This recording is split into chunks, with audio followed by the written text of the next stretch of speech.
Bang, tanya bang, kalau saya lah, ada pasport lah semua kan. Assalamualaikum, saya Moji. Untuk episod kali ini, saya berada di Rantau Panjang di mana saya akan nak masuk ke Thailand bersepadan dengan Kelantan, Thailand. Kelantan, Thailand. Saya hanya tinggal lagi 3,000 baht saja untuk perjalanan di Thailand ni. Harap tak ada apa-apa masalah.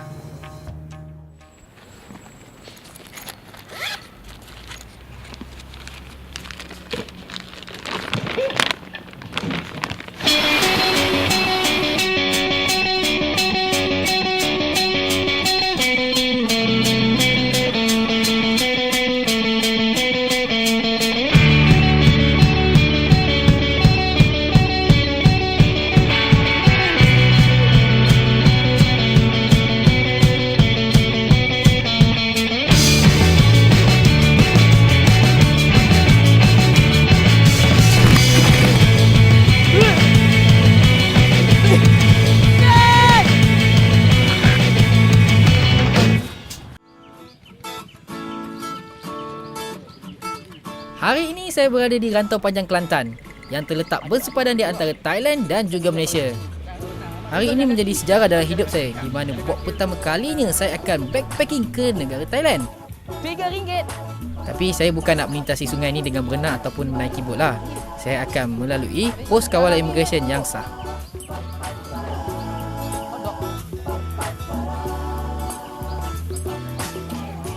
Dekat kedai ni lah. Hotdog lah. Tak tahu lah Kelantan ni hotdog semula. Ingat bila kita bersepatu serupa. Tak lama dahulu jangan kata kau dah lupa. Kau bersama kawan-kawanmu dan Allah! Kau Tak paling sama. mudah di antara. Beg saya pun dah cukup berat dah. Oh, 10 kilo. Diorang tengah transfer arang ni untuk daripada Thailand bawa ke Kelantan sebab diorang nak guna untuk buat barbecue, hotdog, niaga kat kedai-kedai makan sini. Saya ingatkan tadi untuk buat perusahaan kecil rupanya untuk kedai makan lah. Senang dari sana sampai sini, pintas tak sampai seminit, bayar RM1 naik bot. Tapi kalau saya rasa sebab saya bawa nama Malaysia kan, backpackers, kita kena lalu immigration lah, lebih bagus. Takkan nak lalu bot macam ni kan. Pergi dah RM1 naik bot, lepas tu naik motor RM3, RM4. Sini jalan kaki je, tak payah bayar apa-apa. Selamat. So kita nak bajet, jalan kaki je lah.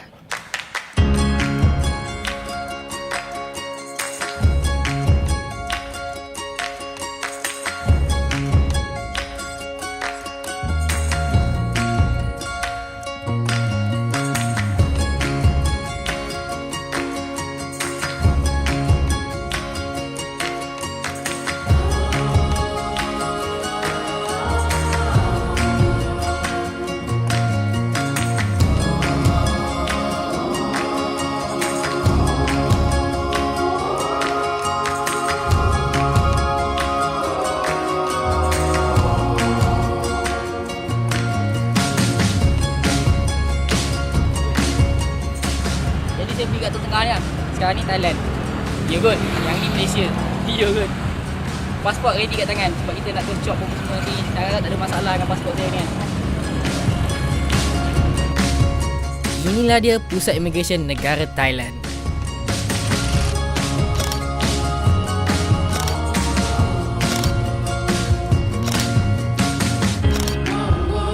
Bagi memudahkan untuk mengisi visa di sepadan, saya menggunakan khidmat bantuan yang disediakan. Cuma bayar RM2 saja. Jom. Pergi pekan. Masuk saja di negara Thailand, ada ramai abang-abang yang menawarkan perkhidmatan untuk menghantar saya pergi ke pekan Sungai Golok dengan menaiki motosikal. Tapi mana ada benda percuma, kena bayar lah kalau nak naik motor dengan dia.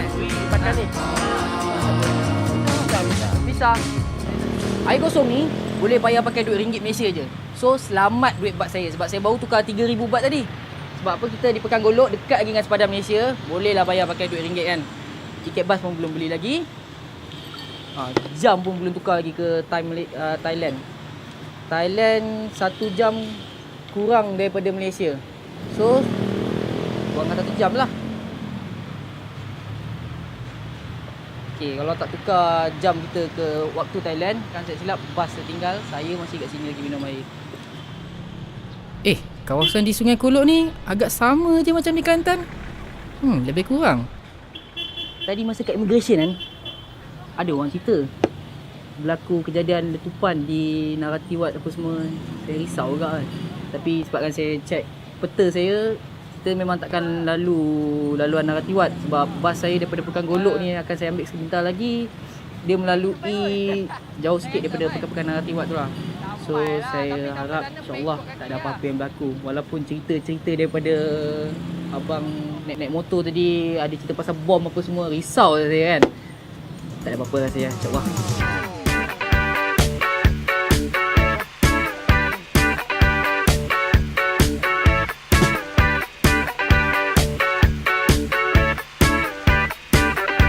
Mengikut perancangannya, saya nak pergi ke Koh Samui, kemudian saya nak pergi ke Bangkok dan terus menuju ke utara Thailand.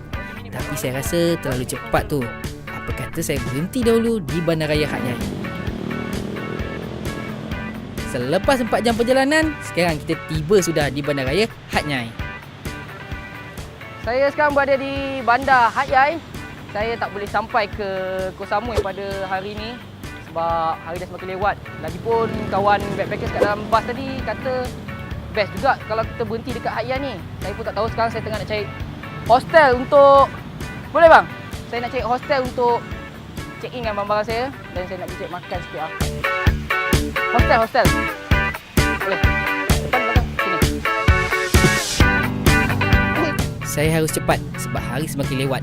Kalau hari semakin lewat, saya dah terbazir banyak masa saya. Sekarang saya tengah menuju ke hostel backpacking saya. Harga naik tutup ni, dia tak cakap pula berapa kan. Tapi yang saya baca dari sini, dia tulis around Hat Yai 20 baht sekepala. Kalau nak pusing 4 kilo, 45 baht. Kalau 4 kilo kurang 3 orang, 65 baht.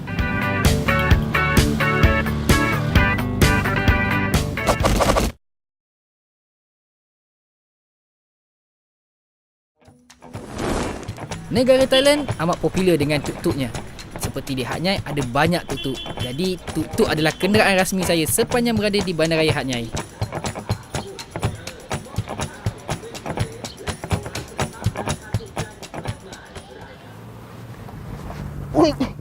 Siap petang lah sekarang. Sebelum malam, lebih baik saya check in barang-barang saya dulu. Sebab nanti kalau dah malam lagi saya tak kenal jalan, kiri ke kanan. We walk out like lions, shut up, pray and move nicely toward the gate. Masalah utama saya kalau mengembara adalah masalah komunikasi. Terpaksa pakai tunjuk-tunjuk tangan ni je lah. Nasib baik ada abang yang boleh bercakap bahasa Melayu. Bolehlah dia tunjuk saya jalan dekat mana hostel saya.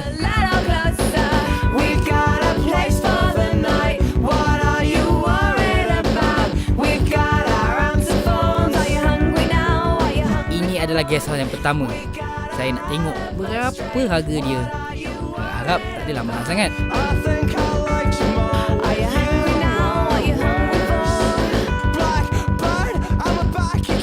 Setiap kali kita masuk ke dalam hostel untuk bertanyakan harga, pastikan kita catat semua maklumat dan nombor telefon hostelnya. Sebab apa? Kalau kita dah sesat nanti, boleh datang ke tempat ni balik. Yang ada aircon 450 baht. Yang pakai kipas 350 baht. Saya tak nak pakai aircon pun, saya nak yang kipas. Tapi 350 baht ni RM35. Mahal jugalah bagi saya. Kat KL boleh dapat RM18, takkan kat sini RM35 kan. Baik kita cari yang lain dulu lah. Disebabkan ini adalah hari yang pertama saya di Thailand, jadi saya kena berjimat cemat. Saya tak boleh berbelanja lebih untuk penginapan saya. Jadi saya kenalah berusaha untuk mencari harga yang paling murah. Okey, ini guest house yang kedua. Saya tak ingat lah yang kedua ke yang keberapa dah pun. Sama. Ini pintu, ini pun pintu. Sama je saya. Hello. I want to check price how much for dom single. Okey, guest house ni antara yang terbaik. Ada wifi, ada breakfast. Tapi masalah dia, bila dah ada wifi, harga dia lebih mahal.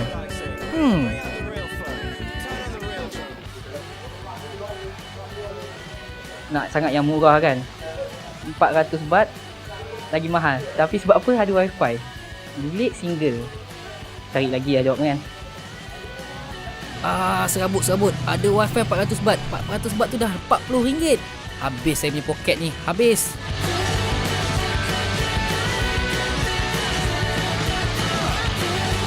Keluar masuk hostel dan guest house, saya dah mula penat. Saya rasa ini adalah guest house yang terakhir yang saya perlu tanyakan harga. Salah punya. Harap harga dia murah lah kan. Terima kasih. Salah kan? Ya Allah, penatnya berjalan. But dom. Cheap. 12 person, 8 person dom.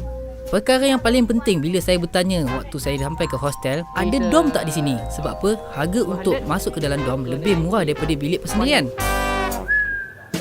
Tapi nasib saya sedikit malang sebab di hostel ini dom dah penuh, yang tinggal hanya bilik untuk 3 orang.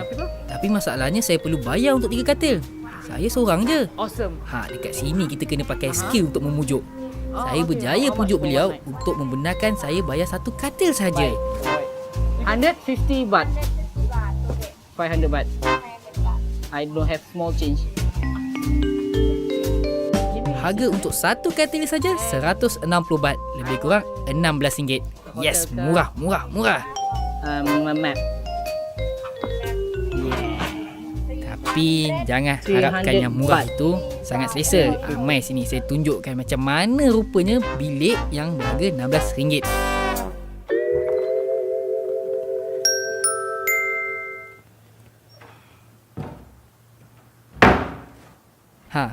Inilah dia bilik 160 baht ataupun RM16.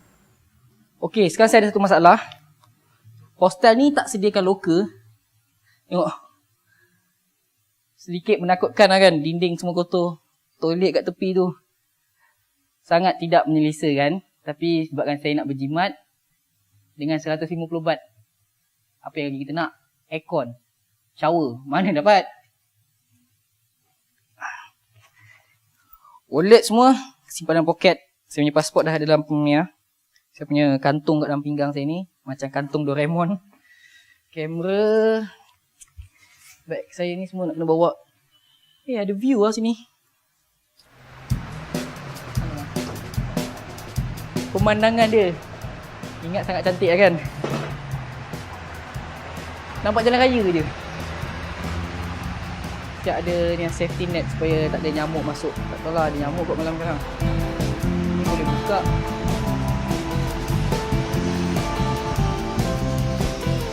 Boleh tahan lah toilet dia kan. Ada shower semua. Ada toilet semua. Air semua. Rumah saya pun tak ada shower sebenarnya tau. Okay lah kan. Apa yang kita harapkan daripada 150 baht. Itu pun macam nak roboh. Slipper nak pergi jamban pun dia sediakan tu.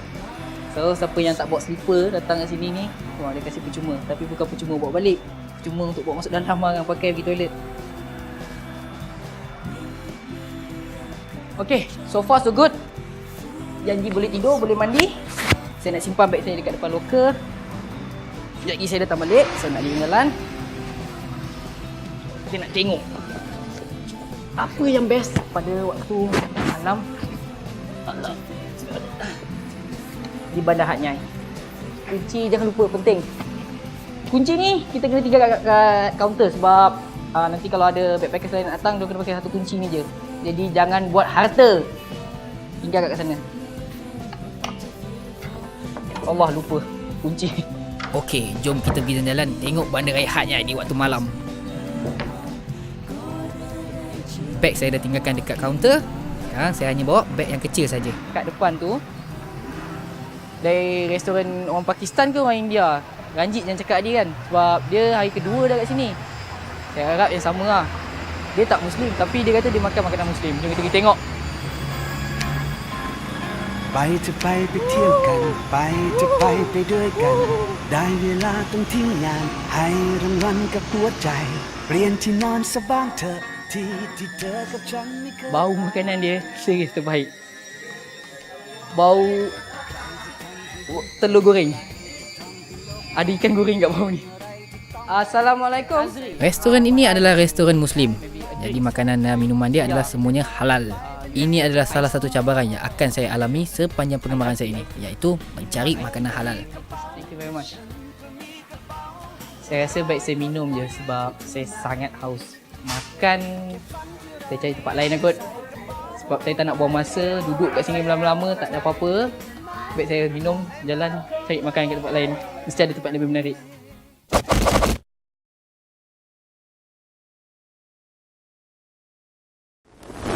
sebelum saya nak menuju ke floating market, saya nak beli dulu minuman di kedai Muslim ini. Take away. Take away. Kalau tak ada kotak, kasih plastik pun boleh juga. Tak apa. Harga minuman di kedai ni sangat murah. Tengok, satu cawan yang besar macam ni harganya cuma RM2 sahaja. Menarik lah. Dia letak dalam cawan, lepas tu letak plastik. Macam kalau kat KL ni, ice blended yang Cool Block Heriza Helmi punya. Tapi Heriza Helmi sini tak dapat lah Cool Block awak. Saya beli ice lemon tea lah. Bukan, teh ice. So teh ice dengan teh ice 20 baht satu, RM2 je. Cantik lah, RM2 macam ni ha.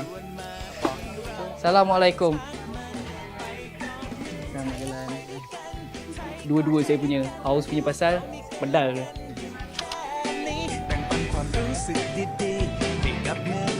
Floating market. Saya dah katakan tadi, tuk-tuk adalah kenderaan rasmi saya sepanjang saya berada di Bandaraya Hat Nyai. Kita pergi cek makan dekat floating market sebab diorang kata lagi sedap kan. Saya dah tapau air, selamat dah. Okay, go. Ciao. Sangat seronok menaiki tuk-tuk di waktu petang di Bandaraya Hat Nyai. Sebab apa? Kita boleh melihat pemandangan-pemandangan yang sangat cantik. Sekarang saya tengah menuju ke floating market untuk cari makanan. Sebab tu lah tadi makcik tadi tu jual air je. Sebab kedai dia nak tutup dah. Harap je ada bawang telur, bawang ikan goreng. Rupanya tak jual lah, habis lah.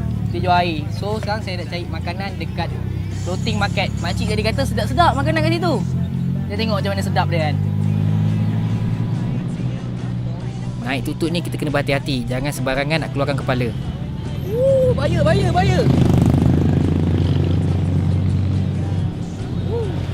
Bahaya juga dia. Sangkut tangan, hilang.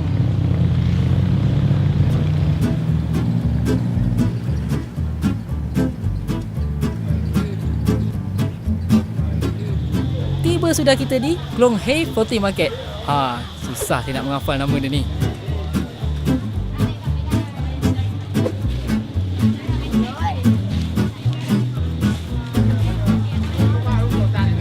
Setibanya saya di sini, saya berjumpa dengan sekumpulan kanak-kanak Thailand.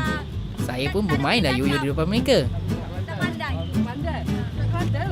Tak sangka kanak-kanak Thailand ini boleh bercakap dalam bahasa Melayu.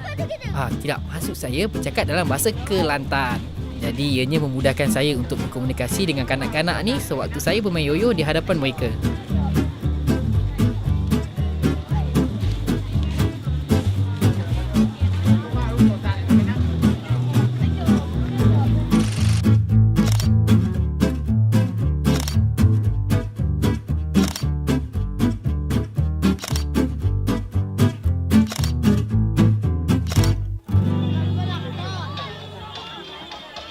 Sekarang saya berada di floating market Hat Nyai. Daripada bandar Hat Nyai ke floating market ni, saya kena bayar 50 baht tadi naik tuk-tuk. Tak apa lah, semata-mata nak tengok floating market ni pasal. Kebanyakan peniaga di sini menjual makanan dan juga minuman. Jadi kita tinggal pilih je apa yang kita nak kat sini. Apa yang menariknya kat sini kan, pasar-pasar dia yang kat atas ni lebih kurang je macam kat KL. Jual-jual baju, jual pakaian tepi sungai tu. Diorang jual makanan kat atas bot. Ada pelbagai pilihan makanan yang dijual di sini. Kuih muih dan juga makanan tempatan. Saya kena cek makanan di sini lah sebagai seorang backpackers. Murah, babe, murah. Kebanyakan peniaga yang berniaga di floating market ini adalah daripada kaum wanita. Sama seperti di Kelantan. Ini membuatkan saya terfikir, boleh ke konsep berniaga di atas sampan ini dilakukan di sungai di Malaysia? Mungkin di Sungai Melaka tu boleh buat. Ataupun mungkin di Sungai Kelang. Saya penat. Bukan boleh cakap bahasa Melayu pun tak faham. Kebanyakan yang berniaga kat sini, hanya sedikit yang boleh cakap bahasa Melayu. Tetapi, yang sedang membeli belah ni rupanya ramai daripada Malaysia. Macam tadi, saya ada jumpa sekumpulan pelajar daripada Perlis, Universiti Perlis apa, saya tak berapa pasti. Saya ingat diorang daripada Patani. Rupanya bila saya masih sembang, daripada Malaysia.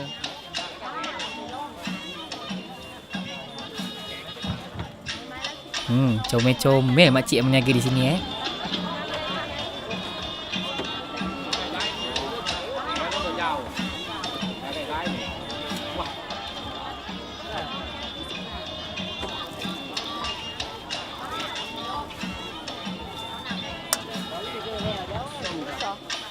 Bila saya sampai kat floating market ni tadi, saya ada nampak sekumpulan pelajar daripada Universiti Patani. Diorang sedang melakukan kutipan derma. Tapi sebab saya nak derma pun duit saya kurang. Nak bat takkan nak kasi duit ringgit. Jadi saya bantu mereka tengah melakukan persembahan yoyo. Sebab ini ialah skill saya kan. Saya hebat main yoyo.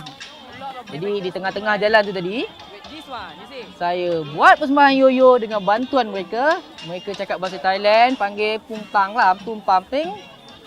Ramai yang berhenti, budak-budak, mak bapak, remaja-remaja, student-student daripada Malaysia pun ada datang, pelajar daripada Malaysia. Saya buat persembahan untuk 10 minit dan ramai yang terhibur. Alhamdulillah, ada yang memberikan derma.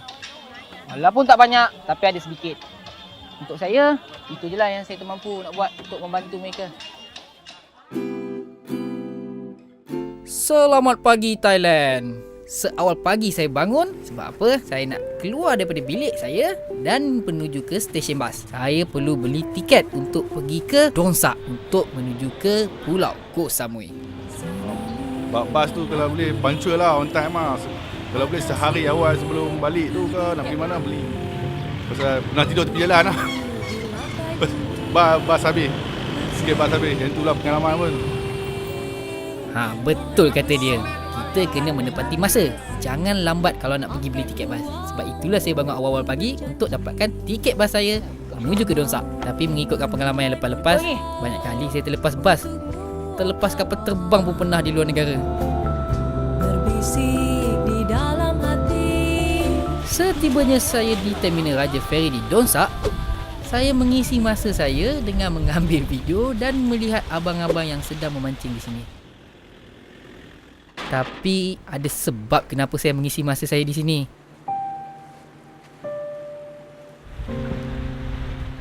Sebabnya saya dah tertinggal ferry saya. Saya tak plan pun nak tidur dekat Donsak ni kan. Tapi bot dah tertinggal. Nak check in hostel pun mahal. Hai, dah bangun awal pagi pun terlepas ferry. Hadoi. Yang lalu-lalang tadi tu semua yang bawa balik daripada Koh Samui. Saya yang nak pergi Koh Samui duduk sini.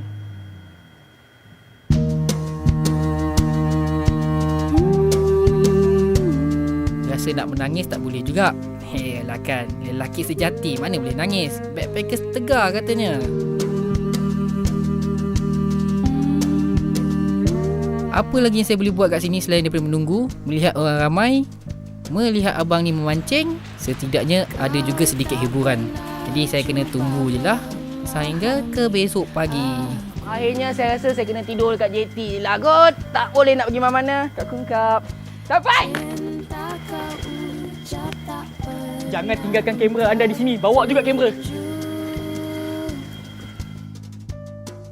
Selesai sudah pengemaran saya di Bandaraya Hat Nyai. Sehingga ke Donsak, saya tertinggal ferry saya. Sebab apa? Saya lambat hanya beberapa minit sahaja. Sehingga berjumpa lagi di episod yang akan datang dalam rancangan Kembara Backpacker bersama saya Moji. Assalamualaikum dan jumpa lagi.